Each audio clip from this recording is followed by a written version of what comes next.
was thinking from last week's episode? Okay. We need to get the Insidious title card, the opening, and instead of the You're still on just this? play my thing going. It was my favorite thing from the episode. It was too good. You're still on this? Man, I'm always You've been thinking on about this all week? You've been coming here for 20 years. Been coming here for 20? Oh, damn. Pulling out the classic quotes. I love it. Absolutely. Always pulling out the classic quotes. Speaking of classics. Ooh, yeah. This one's been burning a hole in my pocket since we started this whole thing. Yeah, this is truly, when I think classic, this is definitely, especially with television, this is definitely vintage. Like the golden vintage. Yes. Twilight Zone is, for any science fiction fan, I can safely say holds a special place in their heart. Have they seen it is the real question. Yes. But it's such an accessible, easy, quick burn through kind of watch, and it's like there's so many good episodes in it. It's one of those reliable quality things, That's what I've always loved about it. Yeah, absolutely. I mean, and the writing I think still holds up. I mean, you could say... Especially considering, like, the lack of scientific understanding back then. Yeah. Comparative, like, obviously not that we didn't know anything, but it's, like, comparatively to now, it's, like, night and day. So, interesting that, like, it's still as thought-provoking as it is today. No, and then there's been countless, maybe not countless, but... I would say reboots, countless. Redone. There's a lot of stuff. I mean, I feel like people might even know it just from the, speaking of openings, the classic like do do do do do do do do do do. That's one that sticks in your mind for sure. Uh-huh. Even too, like just the simple sound hits and stuff, like the initial launch in after right after the inciting incident would hit, there'd be like dun, dun, dun, dun, dun, dun, like the music crash. Yes. Now we both sound stupid. It took you what, 68 episodes to realize we sound stupid? Nah. Nah, I knew that in episode 5. I knew that the day I met you. Yeah. But yeah, we're gonna dive into Twilight Zone. I rewatched a few. Just kind of give like a glassed overview, like some of like the best episode kind of things. We're not gonna get too nitty gritty, but no, but yes, because I would. This is definitely. I know it's black and white. See, I still don't understand this aversion to black and white that people. I don't know. I neither do I. Like it doesn't even compute to me. No, yeah, it's just like that. I mean, it is what it is. But like, watch it for the. That's like storytelling ageism to me. This is definitely one. Yes, this is one where I really think Twilight Zone for me excels in the storytelling department, the writing. Oh, big time. Again, my knowledge of direction and cinematography, especially for television back in the late 50s, early 60s, and this would have been out too around the same time as the original Star Trek, I think. Yeah, right in that same sphere. This came a little bit before, but not by a ton.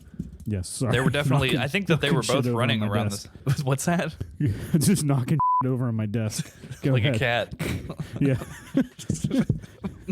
But yeah, no, I think they were around the same time, if not of that same era of television.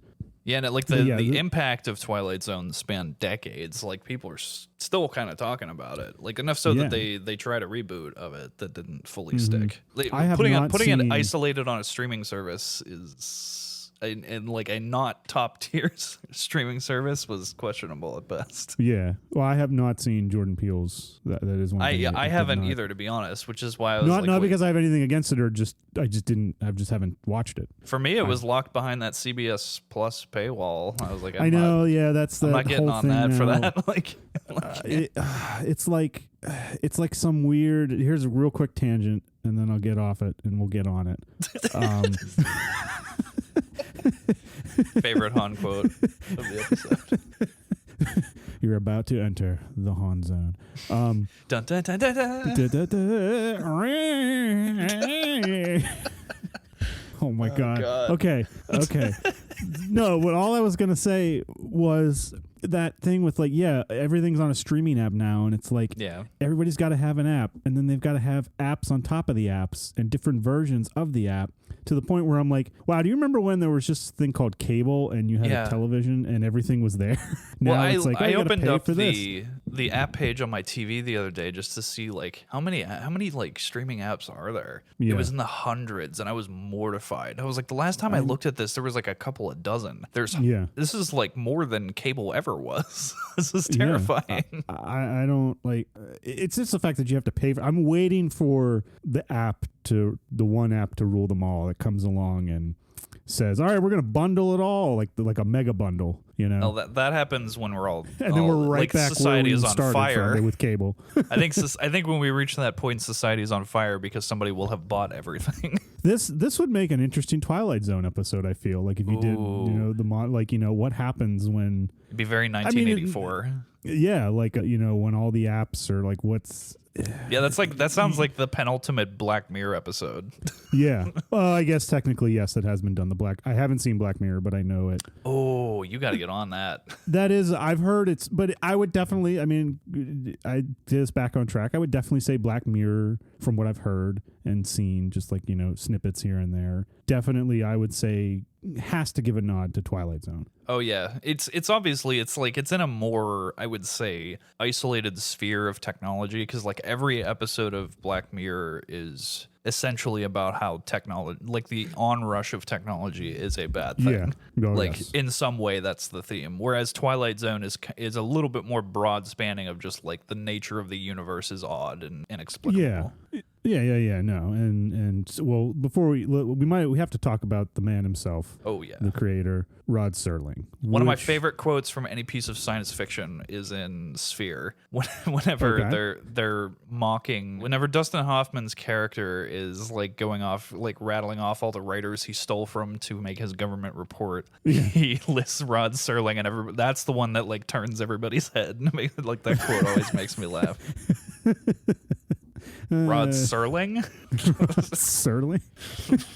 Isaac Asimov, he did, and then that's the one. Like that's the one. Yeah, all these ones, and then here comes Rod Serling. That is good. True. Very good. Touche. But yeah, like what a legend. And the intro is like an iconic piece of imagery. Oh yeah. Him introducing the concepts of each episode and just standing there with a cigarette, like that is standing the test of time. Well, and that is one thing I'm trying to think. I don't know if many shows do that as much anymore. It has like these bookends, the showing the narrator, if you will, of the story. Yeah. And I always liked that. I think that's one of the reasons I really liked, it reminded me of, or rather it came after Are You Afraid of the Dark? We talked about that I think a few weeks ago. Like they had it, you have all the kids gathering around the campfire to tell the story. And Twilight Zone, my dad was a big fan of the Twilight Zone. So I would always remember coming on at Nick at Night, and that was one of the things that kind of glued me in or pulled me into it, was how those two shows used similar structures in how they told their stories.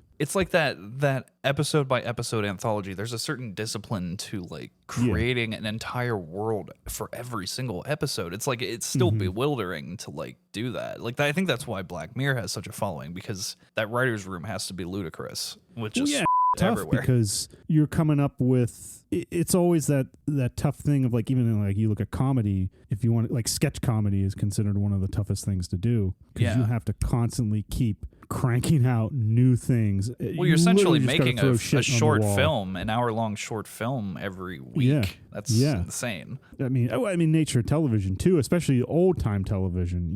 Now with streaming again in the apps, you have like the mini-series or seasons are like 8 episodes long or something like that. Yeah. But yeah, one thing I didn't realize, and I mean, it makes sense though, Rod Serling, his combat that he saw in World War II, just to touch a little bit on his time during the war, that had to really, I would have to say, affect how he wrote these shows. I mean, he enlisted, I think it was 1943, just out of high school too. Like when I was just out of high school, I think I was like wondering, oh man, I can't wait to go see Dark Knight, or how am I going to get there or something like that. Not like, oh God, I got to get on a boat and go fight the Axis powers and save the free world. No, I literally that is not what I was doing. I have to be part of the human wall standing against evil. but I would just have to imagine that would, seeing that combat firsthand would have to. It changes a man. Affect. Well, no, yeah, and I think I correct me if I'm wrong here, but like, I believe he had bouts of like depression. I had heard that, yeah. A lot of people reported close to him that he'd lock himself in certain points and question everything, and that's certainly understandable given the things he'd seen. Mm-hmm. Yeah, I mean, he fought in the Pacific, I think, which was definitely the darkest tier of the war. Yeah, he was a airborne division, I think he was in parachute infantry, and I remember, if I can remember correctly, I think he was at Manila in the Philippines, which was rough. Not to go too far into the history of World War II, but no, this definitely. You can see the impact of it though on the series. Like, there's a lot of like post trauma, like storylines and stuff. A lot of that. Yeah, no, there was one. I think there was one I remember. I want to say it's the episode "The Purple Testament." I think that's it. This is the one where like a soldier can like see and like he can tell who's going to die, who's about to go. Yeah. I think, if I remember correctly, and just like that sense of knowing, you foreshadowing, your fellow soldiers and friends' death in the battles to come. Certainly, has to be traumatic, and that goes. You think about that quality of if one of the questions, like big questions that Twilight Zone asks, recurring themes throughout, I think, the series. If you can know, do you want to know? Yeah. Type deal. We go back to one of the oldest stories known. You go back to the Iliad, and she essentially foresees the fall of Troy, and everyone thinks, oh, you're nuts. And it's like a burden for her that like she's trying to warn everyone about what's going to happen, and no one will believe her until it does. So that quality that is the sense of knowledge, can it also be a blessing and a curse? Mm-hmm. I think is definitely something Twilight Zone talks about a lot or the themes that it touches, the questions that it asks, especially with like technology and science and humanity in general. Well, some of the best episodes, like obviously the one that everyone brings up. But there's Time Enough at Last, which everybody always talks about and says is definitely like one of the held up penultimate pieces of quality of the series, and it's only the 8th episode of the show. Yeah, which has always been wild to me that one of their highest points was so early on. But the consistent theme throughout the series in a lot of episodes is, once the main character gets that wild capability or the thing that they've been after, they come to lament it in some way. Yeah. And it becomes an element of torture to them more so than a blessing. Yeah, there's that twist. It always is very good, Twilight Zone, of turning something on its head. That sort of devious or insidious twist to certain things All right. That's enough of that. But yeah, no, I mean, yes. I'm sorry, I took that. Continue though. Some of my favorite episodes definitely dabble in that. I forget the name of the episode, but the one that deals with the bank teller who can read minds, all because a quarter lands on its side end. Yeah. He was also, I believe, the actor who led that episode was also the original husband in Bewitched. Oh, okay, I did not know that. Question mark? Yeah, discussions with my father on old TV shows. But yeah, so many great episodes throughout the course of the series. Everybody always remembers the Will Shatner episode, Nightmare at 20,000 Feet. Yeah, where there's like a monster on the plane. And that's another example of a Mandela effect. We've been mentioning a couple of these week to week here. Everybody always remembers there's something on the wing, not the actual line.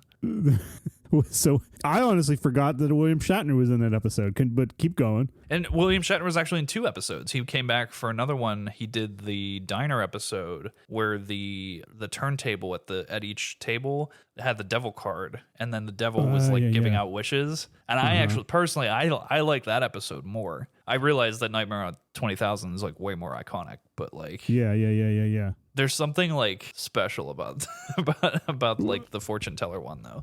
Yeah, but yes, so back to this quote. He says that there's something on the wing. There's a version of that, but it's not. It's like not. It's kind of like Vader. It's not exactly phrased that way. Yeah. Okay. So I always found that interesting how it's like, you know, the little bit of a Mandela there, because it's you know, permeated like 70 some years of pop culture. Yeah. That it's remembered that way, but it's not the actual quote. But it's not the actual quote. Yeah. Well, I think a lot of that tends to be too. Well, I mean, even once again, Twilight Zone kind of exploring the theme. Can you trust your own memories and your own exactly? Yeah. You know, assumptions, like holding up a mirror to society. Well, I was looking at the kind of the list you had. One of the ones I really liked that I remember that like made me just like freak out, especially when I was a kid watching some of these. Mm-hmm. You have it on here. Season 2, episode 5, The Howling Man. Yeah, I love that one. I just remember the monastery being like something that just, I don't know what it was. Probably just the atmosphere of it, just the idea that we've captured evil in this, but the devil, I think, essentially is what they said. Yeah, they're containing, and I just remember one of those things that like it's. I have to rewatch the episode, but having looked through the list again, I'm like, oh yeah, I remember this one now. It's like it's in my psyche, but I don't know if I'm remembering it exactly the right way. Yeah, there's one, I can't remember which season it's in, but it's at a bus station, and a woman keeps seeing herself, and it's like a fold in time. Mm-hmm. There's I can't for the life of me remember the name of that one, but it just popped into my head because it was like one of those more surreal ones where they used like a double over effect, and it's like very much felt like a dream sequence. Yeah. But it was like this woman kept just trying to get on the bus. It was like in the middle of the night she showed up, and she like kept trying. It was like a multiverse kind of like fold in reality kind of thing. It was super trippy. They used kind of like the Back to the Future double over effect, like having it was obviously a more simple version of that, but for 50s it was wild. No, that's not. I was thinking that's not Eye of the Beholder, is it? I was thinking no. That's the one where she has surgery or something, right? Yeah. I was gonna say I don't think that's that one. Yeah, okay. I know it was later in the series, but I'm gonna spend way too much time trying to find. Well, anyway, but let's talk a little bit about like I never knew exactly how Serling like came about, like how he developed this exactly, because this was at CBS. Yes. I had to think, and my brain's not very reliable right now. I'm reading off of your notes here, man. I tried to think. Look, just read it. Read it, man. No, but yeah. Man, showing people how the sausage is made. Not to. Yeah, my brain is not reliable right now. I'm doing my best. So, I mean, just to pitch something like this, which is, you know, I don't even know how they got this made. Well, 1950. I have no understanding of how they got this made. In the early, ultra conservative time, and TV's very different from what it is now. I mean, but TV's in I would say a golden era. I don't know. I wasn't around back then. Yeah. Oh yeah, you were. You were. I remember.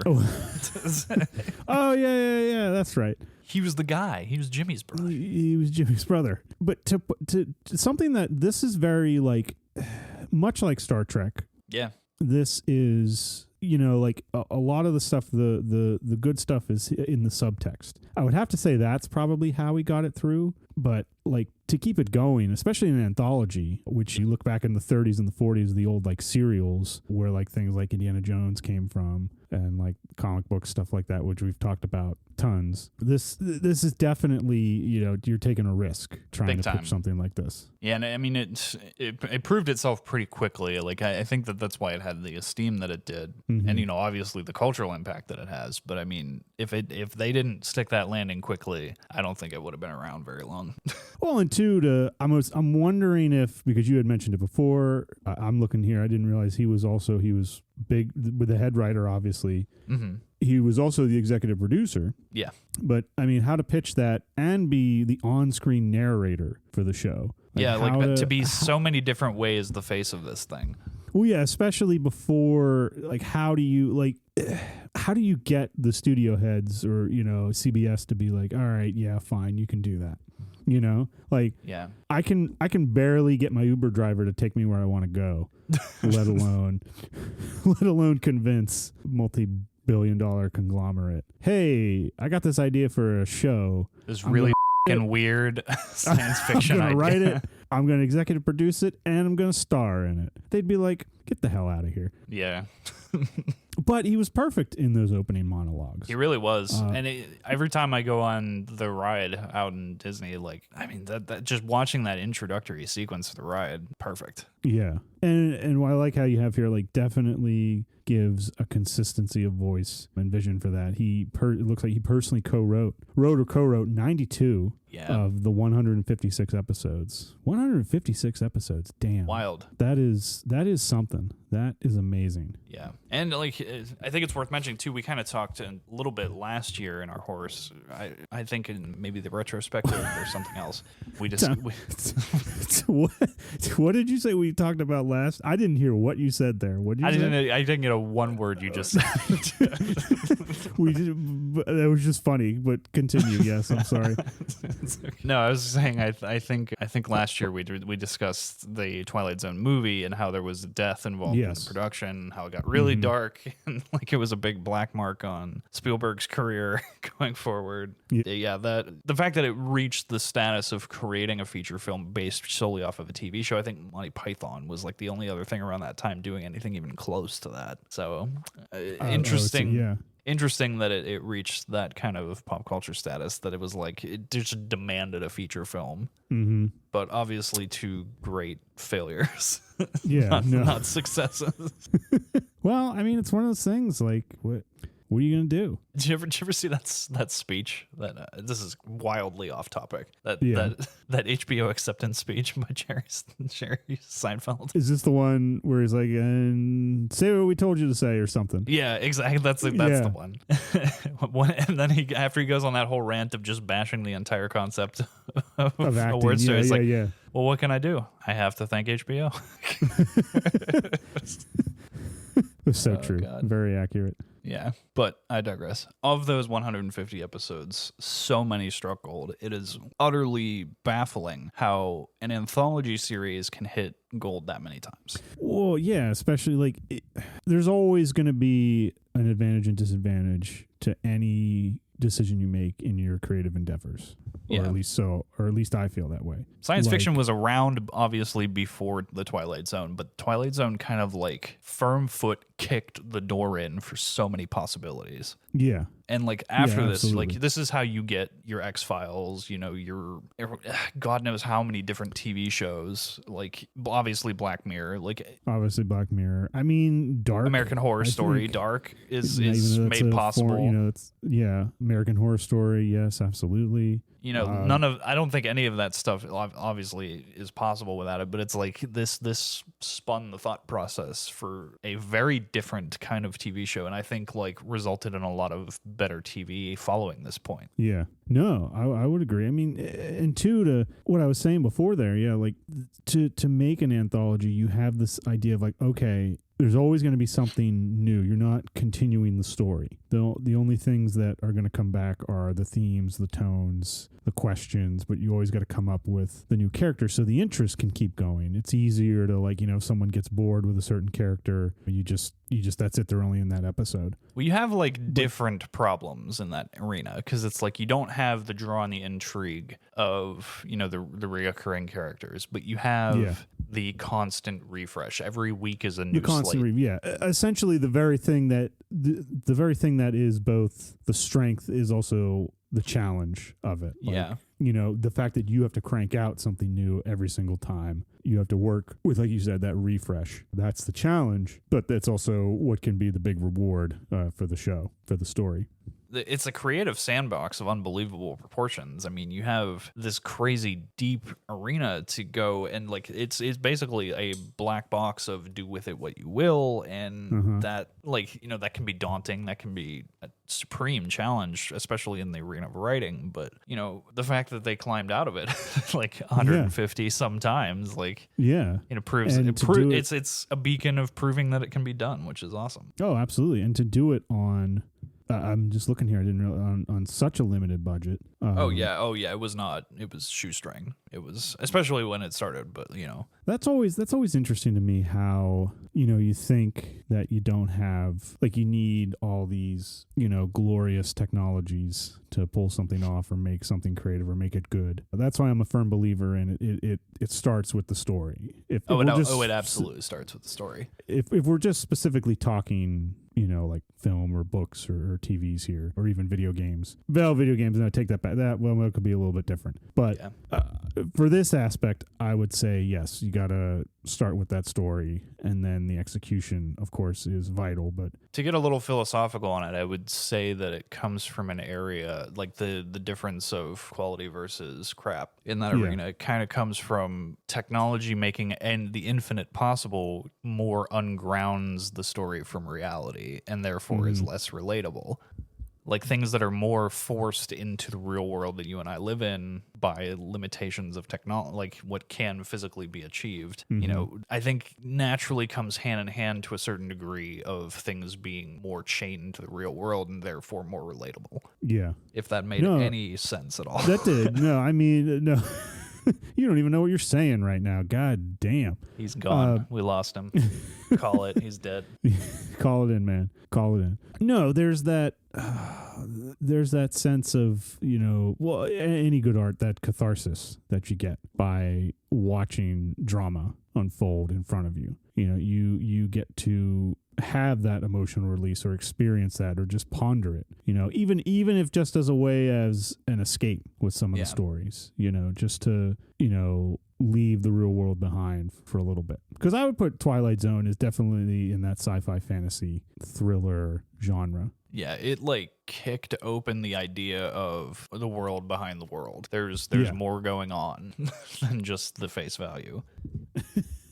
Well, speaking of the show I mentioned before, it's in black and white. What do you think of the cinematography behind it? What's your take on it? It was so different every episode. Part of what I love about it is it isn't so much the same every time. Each one is kind of its own little isolated world. Naturally, it did have a certain sense of style to it. It had a certain sense of how things were shot and recorded. And I especially love the sound design for the time. I thought we've talked before about thoughts. There a lot of the in the head things in Twilight Zone were how I came up with ideas for how to do stuff like that.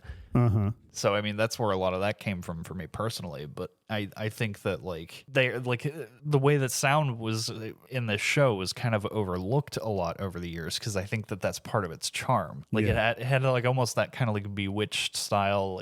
There were other things doing similar arena type things, but it's through the years it's kept its own isolated charm that nothing else has quite done it like that. Where it's kind of mystical and kind of when you're in a character's head, or there's some mystical element or some paranormal element there. It's the way they would handle those things in the recording booth was just unique. So from that aspect, I one of the big things I love is sound. But the way they were shot, obviously they were using cutting edge, especially for television, cutting edge effects techniques and stuff, with dissolves and using transparent planes and things. And obviously, like I said, the Back to the Future effect a number of times. That being obviously putting the same actor in the same frame at the same time. So they did a lot of cool stuff like that. And obviously that has its gumption within film history, as far as something people look at and say, oh, this was where a lot of inspiration of this kind of thing came from. So from that, there's a cultural aspect to all of that going forward that all had a big impact for. Well, and two, just kind of something I thought about, you're saying how this opened the door to a lot of things we talk about today. It really is sort of one of the progenitors of so many shows or types of structures, to use that to sort of the show, each episode's only about 30 minutes long, roughly. Yeah, and which was kind of the sweet spot for TV at the time. A lot of things fell into that bracket. And to tell a coherent visual story in 30 minutes each week for 156 episodes. Yeah. I mean, you just have to tip the cap to that at the very least. Even if you're not a fan of the Twilight Zone, just, you know, or you've never watched it. And if you've never watched it, I highly recommend watching it. Oh, definitely. It's absolutely worth a watch. You just got to get past the black and white. Also too, like you have the benefit too of it being an anthology series. You don't have to like commit to the whole thing. You can kind of cherry pick a few episodes. Yeah, and be like, I want to check that out. That was one of the things I forgot to mention before. Being the anthology series, you can, you know, come in and out however you want. You know, you don't have to follow it like you would. You don't have to binge it out. You can kind of just pick a few here and there and be like, oh, I want to check that out. That sounds fun. Yep. And they're only the 30-minute episodes. They takes you on a full ride, 30 minutes. So you can literally usually have to pay for that kind of action. Yeah. Whoo! Oh, he is on fire tonight. I'm about to make a name for myself here. Dear God. But yes, where were we going with that? Yeah. No. I blacked out. What? What happened? What happened?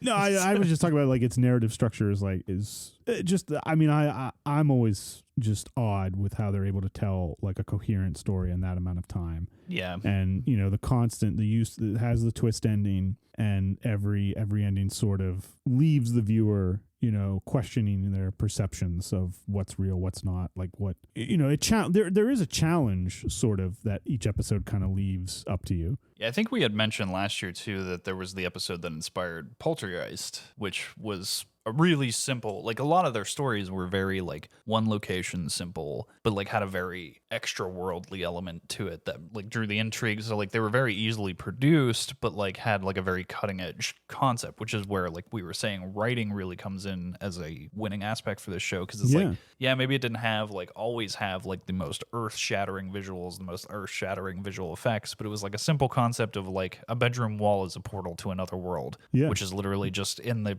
real sense of things was just another room with a bunch of Christmas tree lights. But it was like the way they shot it with like blooming out those Christmas tree lights as a void and making it look like this completely other dimension, like sold it 1,000%. Like, yeah, I was just gonna bring up like the episode that your little girl lost. That's what it was. I couldn't remember the season 3, episode 26. I looked it up because that is one I wanted to bring up. Yeah, I mean it is not verbatim, but it is very, you know, this is definitely the same premise as you see in Poltergeist. We were saying I didn't even plan it this way, but we were mentioning last week that Insidious was heavily inspired by Poltergeist, which was and then here we go, heavily inspired by this, by the Twilight Zone, because you have the episode of just go look at the quick summary here. You have follows a couple, Chris and Ruth Miller, and they wake up in the middle of the night, sounds of their young daughter Tina crying. But when they go to the room to check on her, she's mysteriously missing. gone. But they can still hear her. They can still hear her, yes. That's what's like. So, you know, as they're searching for it, they turn to their friend Bill, who's a physicist, and he comes up with the theory that Tina may have fallen through a portal into another dimension. Yeah,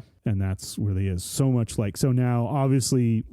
There isn't the concept of the horror aspect of the ghosts that you will in like Insidious from last week, but you still have that sense of just that unknown. That unknown is still the main antagonist. Yeah, and like Dalton's physical body isn't even gone, so it's like like they're taking it to a whole other degree there.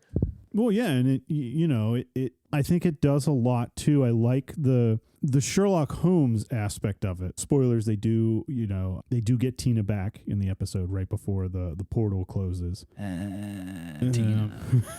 But I like the Sherlock Holmes aspect because essentially, you know, the parents have to rely on, you know, Bill and his even though who knows if his theory is correct, but they have to have that trust in science, you know, using science to, as Carl Sagan would say, as a candlelight in the dark. In science, we trust.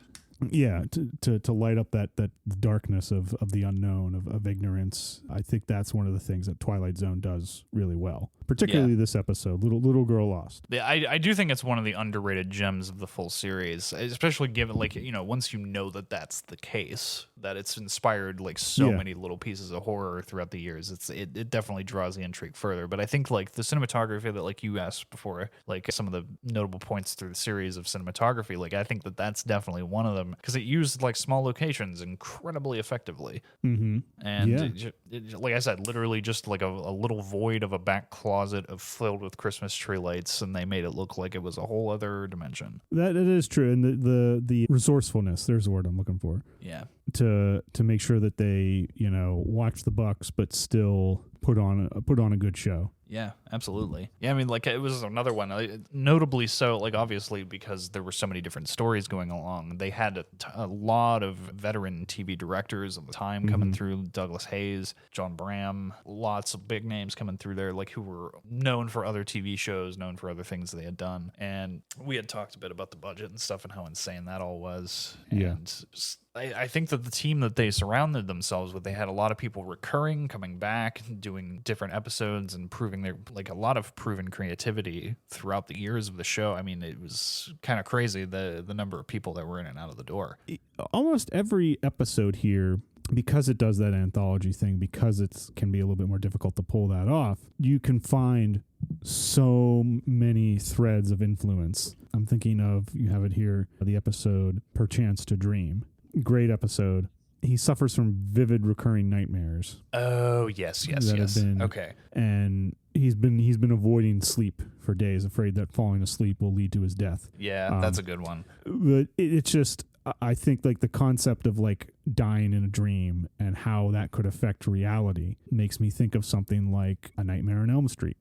Makes me think of something like The Matrix. You know, like, oh, you're in virtual reality, you're in a dream, it's a dream world, but what you do in the dream world, does it affect what happens in the real world? I guess essentially it can. Who's to say it's not technically real? I mean, it is happening in your mind, but that, there's that fine line between sanity and madness. Yeah. And you always gotta, how do you walk that line essentially in life? And two, I didn't realize this, just kind of looking up something here on that episode. Oh shoot, I lost it.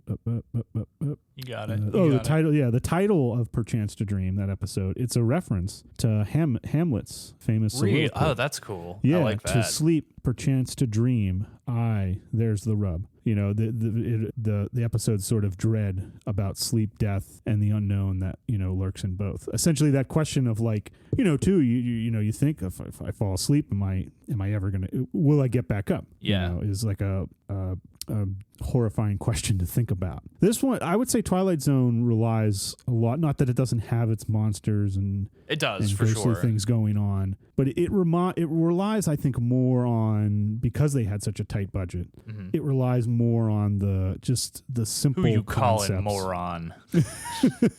I use that joke way too much. You gotta come up with some new material. I do need some new material. This is true. I'm just kidding. But no, it relies more on just, like, those simple kind of questions in everyday little events. Something of, it's like the quirky unfolding of a simple daily occurrence, like like almost the mundane. Drawing it's another example of drawing out the mundane and making it extraordinary. There's a lot of paranoia too throughout the yes. Twilight Zone. Like, is we live in today's world? Am I being tracked right now on my phone? Or is someone listening to this as we are recording it? So are we being hacked while we do? Is the world going to be destroyed while I'm down in this bank vault? It makes me think of, like, one of the famous anime movies, Ghost in the Shell. Right? How you have the puppet master and how he learns how to hack people's programming. If we reach a part in society where, let's say, we integrate machines into our bodies to help us with, like, health, and stuff like that. I don't think it's that outrageous. I mean, look at how much machines and computers play a huge role right now in our daily lives. We're getting very close to that already. Why? I mean, could you see a world where, like, okay, we're just going to install this little microchip in your body or something? Shh, we're just going to put it in your body. Just be quiet. Just don't stop struggling. Stop struggling. Yeah. Could it be hacked? Could someone find a way to hack you without even consent? Then someone doesn't even need to persuade you. Takes brainwash to a whole new level. We're a step behind that one. Neuralink is being tested on monkeys, man. We're right there. Yeah, this is definitely at least in the 20th century, modern storytelling, this is one of the grandfathers. Yeah, and it's amazing how it's still so relevant in so many ways. Yeah. Oh, yeah. No, I mean, that's what makes it good. I mean, it's we've talked about this many times. It's touching, it's going the deepest levels it can get. It's trying to find that universal human condition and ask those questions, even if, like, you know, some people might think it comes off hokey in some aspects. Well, I think it does, and to its credit, it does sometimes. Like, it's not afraid to be a little hokey and a little goofy and a little silly at times, even to its, like, it's some would say to its detriment, but I think it's to its glorification. You know, well, I personally like that kind of thing. Well, yeah, and two, they couldn't, you know, this is coming out of the 50s, 59, you're going into the 60s, there were still things you couldn't do, you know, censorship-wise. I think, we didn't even mention that. I think you have a note here on, like the struggles with the FCC. Like, no, how, like, I didn't realize he, like, had so much trouble with that. Yeah, it was a lot, and I remember reading how crazy it got.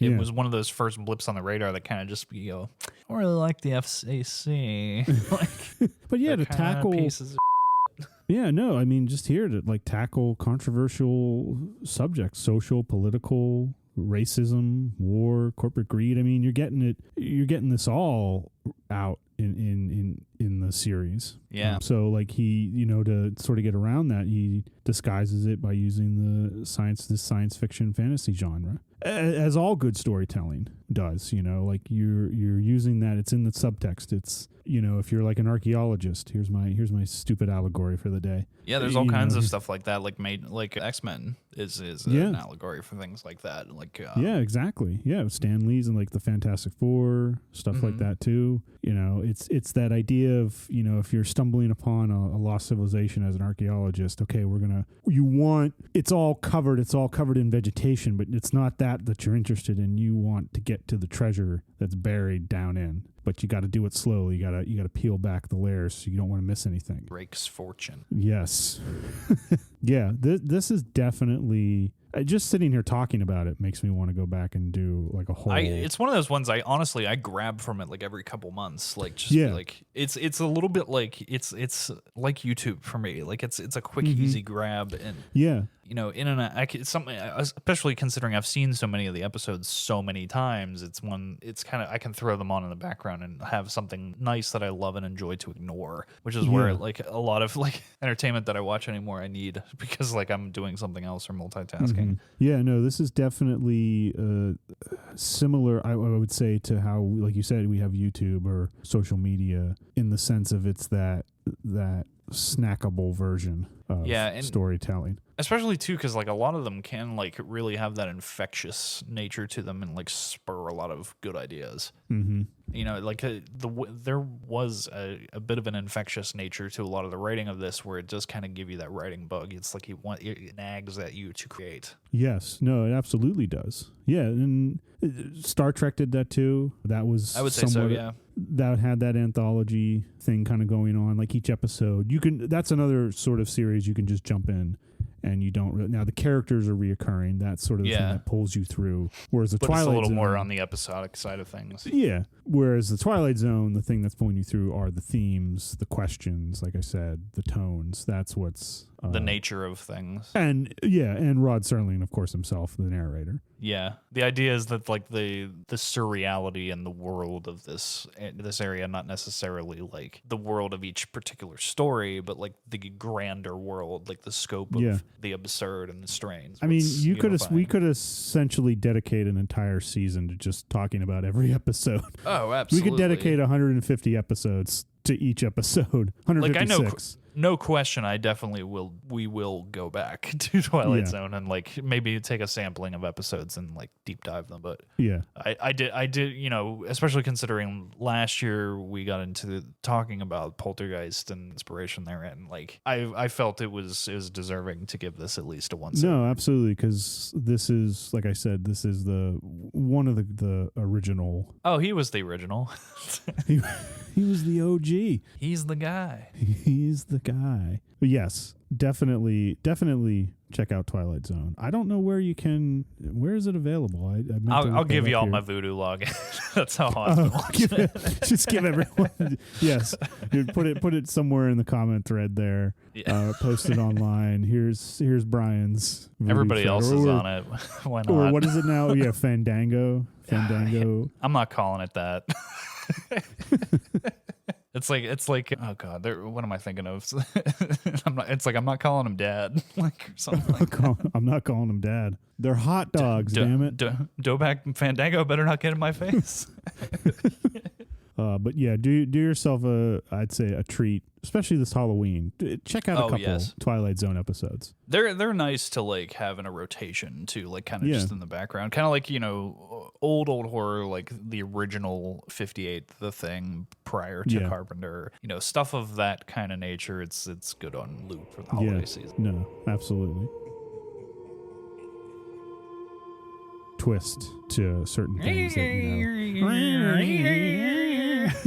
all right. That's enough of that.